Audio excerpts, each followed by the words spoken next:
হ্যাঁ ভাইয়া, কেমন আছেন আপনি? ভালো ভাই। আপনার ভিডিও তো সবসময় ফেসবুকে, ইউটিউবেতে, টিকটকে সবসময় দেখা যায় ভাইয়া। ধন্যবাদ ভাই। হ্যাঁ, তাহলে কফি কত করে ভাইয়া? 20 টাকা। আচ্ছা, একটা বানান তো ভাইয়া। কি কি দেন একটু বলে দিয়েন তো ভাইয়া। চিনি দিচ্ছি প্রথমে, যে যতটুকু খাবে আচ্ছা আচ্ছা সেই মেজারমেন্ট অনুযায়ী চিনি দিলাম। এবার হচ্ছে আচ্ছা মিল্ক পাউডার দিলাম। আচ্ছা আচ্ছা এবার দিব হচ্ছে কফি পাউডার। আচ্ছা। এবার গরম পানি দিয়ে বিট করতে হবে।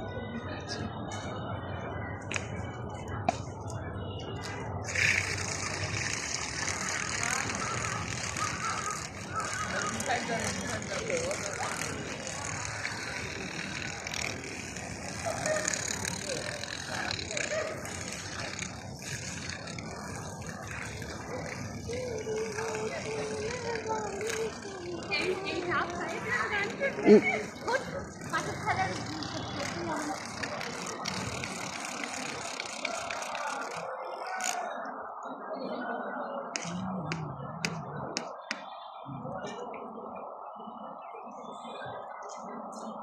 জি ভাই। হয়ে গেছে। জি ভাই। এর দাম কত ভাইয়া? 20 টাকা। আচ্ছা, এই কফি, আপনার কফিটা আপনিই খান। কেন?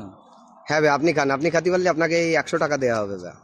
এটা আপনি তো আপনার কারণ, জন্য বানালাম, এটা আমি কেন খাবো? না ভাই, আপনি তো ঘুরে ঘুরে বেচেন ভাই, তাহলে এই খাবারটা আসলে অরিজিনাল তো মনে করেন যে ভালো হবে কিনা এটা কি করে বুঝবো আপনি? অবশ্যই ভালো হবে, আপনার কফি আপনি না, আপনি আপনি কেন? আপনি একটু খান ভাই, তাহলে বুঝবো যে ভাই কফিতে কোনো ঝামেলা নেই। আর না হলে তো আপনি খাতি না চালি তো বুঝবো যে কফিতে ডিস্টার্ব আছে ভাই।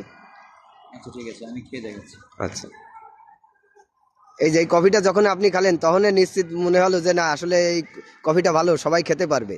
আসলে এই কফি খেতে গেলে কোথায় আসতে হবে, একটু লোকেশনটা যদি বলে দিতেন।